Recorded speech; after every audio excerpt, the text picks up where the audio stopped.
vocês estão lembrados que, motivado por, acho que foi Lindbergh Farias, foi, né, como líder do PT, o Supremo e o Ministério Público criaram aí um inquérito envolvendo Bolsonaro, Paulo Figueiredo e Eduardo Bolsonaro, que era coação contra o Supremo para coagir o Supremo a absolver Bolsonaro. Não precisou coagir Fux, que Fux ficou dentro da lei, dos princípios de justiça e deu um voto magistral, que foi contrariado por outros. Mas aí Bolsonaro foi retirado. O próprio Ministério Público achou que o Bolsonaro está fazendo aqui? Se ele é apenas aquele que foi condenado, e como é que o réu vai coagir, né? Tiraram o Bolsonaro.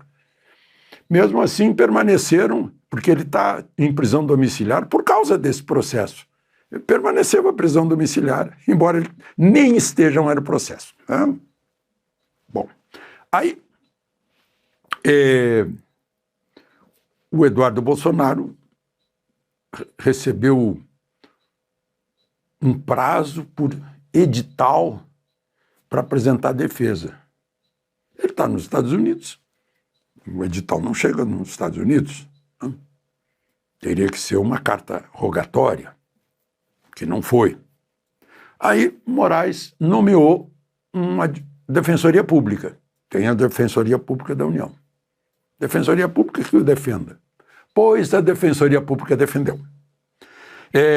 Aqui diz o defensor Antônio Ezequiel Inácio Barbosa, diz que ele não foi intimado, já que não saiu carta rogatória, conforme manda o artigo 368.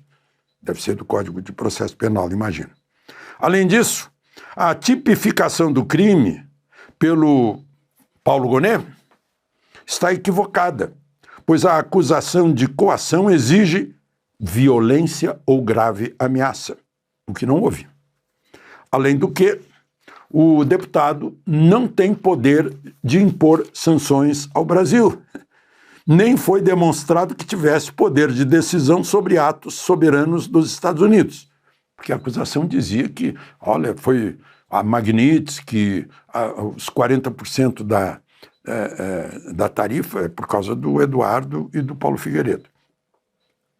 A acusação do Ministério Público confunde manifestação política com coação processual no julgamento de Jair Bolsonaro. Foi uma manifestação política, não foi uma coação processual.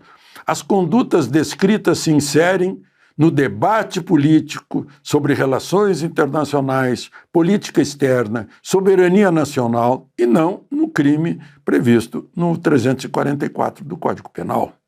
Suas manifestações nos Estados Unidos são direito de liberdade de expressão protegidos por imunidade parlamentar. E disse, olha, arquive-se isso aí, não tem crime nenhum aí. O defensor público, Defensoria Pública da União, agiu tal como o Conselho de Ética, quando entraram lá para caçar o mandato de Eduardo Bolsonaro, foi para o arquivo também. Bom, e um outro assunto, a presidente do Superior Tribunal Militar, Maria Elizabeth Rocha, numa solenidade dos 50 anos da morte do jornalista Vladimir Herzog, na Catedral da Sé, em São Paulo, ela pediu perdão em nome do Superior Tribunal Militar pela morte de Vladimir Herzog. Tem nada a ver. A morte do Vladimir Herzog causou a destituição do general Edinardo, comandante do 2º Exército, hoje região Sudeste, em São Paulo, que estava sob a responsabilidade dele. Ela exagerou, né? Não consultou os outros integrantes do tribunal. Ela disse, tombaram lutando pela liberdade no Brasil.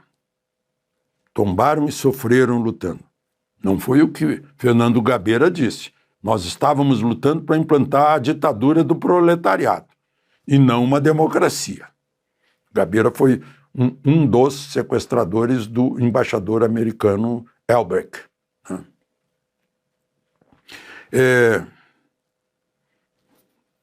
Você sabe que eu fui assaltado pelo Vanguarda Armada Revolucionária Palmares no Banco do Brasil, Viamão, em março de 1970, gritando "Viva Che Guevara", todos armados. Se alguém tivesse reagido, nominalmente pediu perdão a José Dirceu, que estava presente, né? José Dirceu foi trocado pelo embaixador Albrecht, foi para o México, depois foi para Cuba, foi recebido lá por Fidel, né? E foi anistiado. Aí, numa sessão do tribunal, o ministro do tribunal, tenente brigadeiro, que é 4 estrelas, Carlos Augusto Amaral Oliveira, disse: eu não vou fazer censura, não vou julgar o que ela disse, é a liberdade de opinião, mas ela não falou em meu nome. Discordo de tudo que ela disse, sugiro que ela estude mais um pouco a história do tribunal. Eu lembro, eu testemunhei as coisas desse tribunal. Foi um tribunal que se manteve estritamente dentro da lei e da ordem, inclusive passando por cima do AI-5 em várias ocasiões e liberando gente que estava lá pelo AI-5. Respeitou a lei. Essa história do tribunal tem que ser aplaudido e não pedir perdão. Mas, enfim, essas coisas são incríveis, né? Bom, enquanto tudo isso acontece, Lula está lá em Belém, cuidando do clima. Gente, com esse clima que está no Brasil, da bandidagem tomando conta de territórios, tomando conta da Amazônia, tomando conta do Rio Solimões, que deságua lá em Belém, com o nome de Amazonas, é o Comando Vermelho, lá na entrada de Solimões. O PCC, base em Coari, tomando conta. Mas ele está cuidando de outro clima, né? O clima que é regido pelo solo. Eu não sei como é que vai resolver essa, né? E a dona, minha amiga Benedita, fez uma declaração aí que nos 9 meses em que ela foi governadora do Rio de Janeiro, ela prendeu o Fernandinho Beiramar e o Tião Elias Maluco, né, que matou o jornalista. Vejam só, ela disse que sem dar um tiro. E a gente pega as estatísticas, deu 1.195 mortes. Recorde. Que coisa. De Brasília, Alexandre Garcia.